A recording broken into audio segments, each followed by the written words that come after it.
شو عامل رياض؟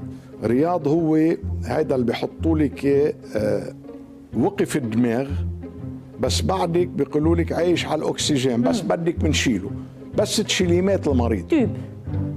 هو هن عايشين على هي بعدهم، لانه بعده ممشي لهم القمح، وبعده ممشي لهم ادويه السرطان، وبعده ممشي لهم مصاريف الدوله. اوكي. عرفتي كيف؟ وبيلبس ترابيش، بشيل من هون بحط هون بكذا، وبس اخذ قرار نزل، حدا بيقدر ينزل 45,000 ليره دولار بنهار.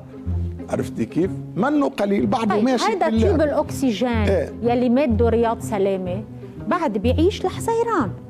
انت بكره بحزيران، اخر حزيران، اول تموز خلص مده.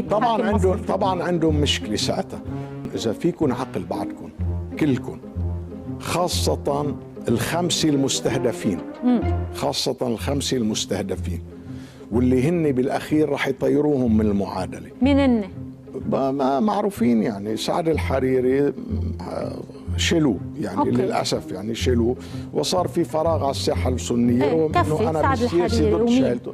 نبي بري، وليد جنبلاط، جبران باسيل، سمير جعجع.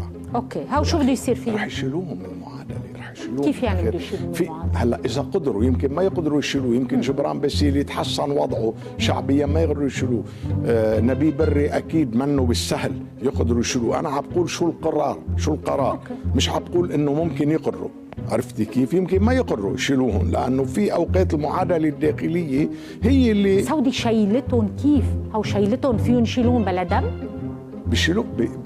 بيشيلوهم يعني. اليوم انت بين تفوتي صندوق النقد، عرفتي كيف يعني، ويزيحوا رياض سلامه من الدك كونه بعده معيشهم على الاكسجين يعني.